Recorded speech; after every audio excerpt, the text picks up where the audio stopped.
tươi có lẻ, vậy thôi là vừa. Mô hình quản lý không thừa, phân đều các xưởng không thua chẳng đầy. 11 tổ sửa chữa là đây, văn phòng của xưởng là nơi điều hành, công việc đều luôn hoàn thành, chỉ đạo nhanh chóng chấp hành rất nghiêm.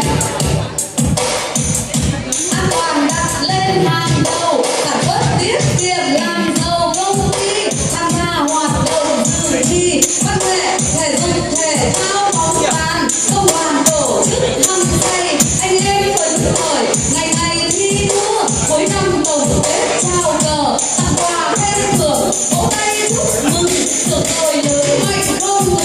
Xin tặng một tràng pháo tay đi nào.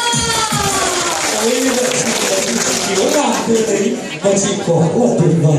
Chú không biết đấy chứ, chị đã từng tham gia hội thơ mà còn được nhiều giải cao đấy. Giải cao ở cấp gì hả chị ơi? Cấp phường. Thế em đã chuẩn bị cho mình được gì rồi nào? Em chuẩn bị được rồi, bên em là sửa chữa thiết bị điều khiển để xe, chúng em không biết nhiều như bên chị đâu.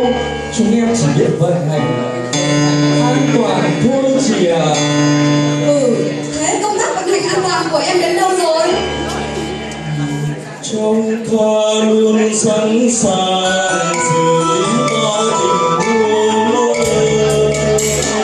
anh em cùng chung tay, mọi người luôn cố gắng, anh chừng ta tỉnh táo, báo cáo hay vận hành, cộng đồng luôn thông số, chuyên về bằng tay thôi.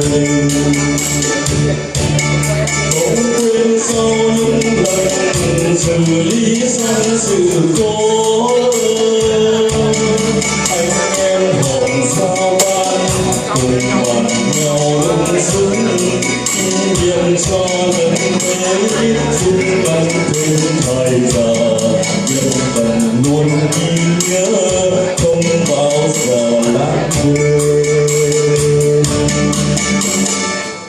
Vậy là công tác vận hành an toàn của em là rất tốt. Thế còn việc thực hiện chế độ bảo hộ lao động của em thì đến đâu rồi? Có chị, có ngay đây. Khi thao tác bên ngoài, mưa vàng phải luôn bài bài đâu có khăn gì. Mưa xong công tác kiểm tra phải đúng quy trình. Còn biết đấy à? Nhớ đi vào thao tác, phòng cháy chữa cháy còn viên, để ta luôn luôn sạch đẹp. Thay phun trồng cây xanh, để cho mãi mãi màu xanh. Chúng ta luôn luôn sạch đẹp.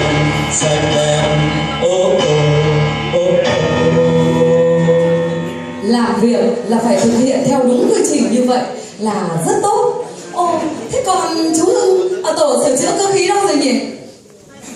Em đây.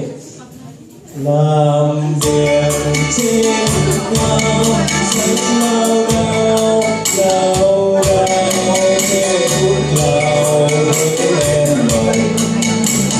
Buộc dây lên qua mong là qua an toàn cho đúng quy trình. Công việc mới tiến hành,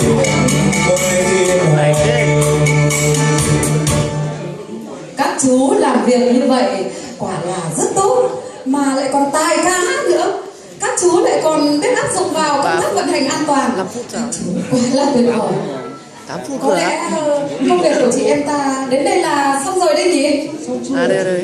Các anh chị ơi, các anh chị cho em tham gia với.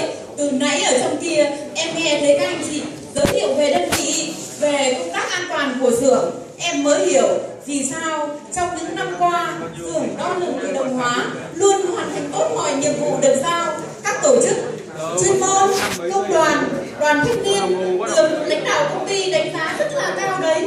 Thế nhưng em chưa thấy các anh chị nhắc đến một vấn đề mà chúng ta đang thực hiện tốt theo chỉ đạo của công ty, đó là vấn đề gì các anh chị có biết không? tiết kiệm chi phí sản xuất. Có được tiết kiệm thời gian, có được tiết kiệm thời gian, anh em đồng lòng giúp đỡ công ty, ta vươn công tiết kiệm một công, tiết kiệm một công.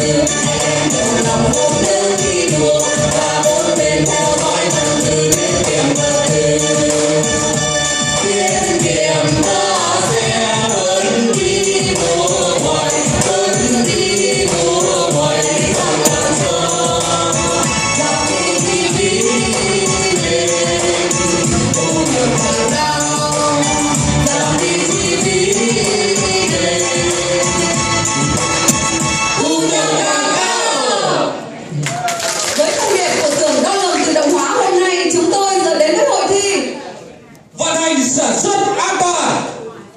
Cộng tiết kiệm chi phí Bằng thu nhập cao. Đội dự thi của chúng tôi hôm nay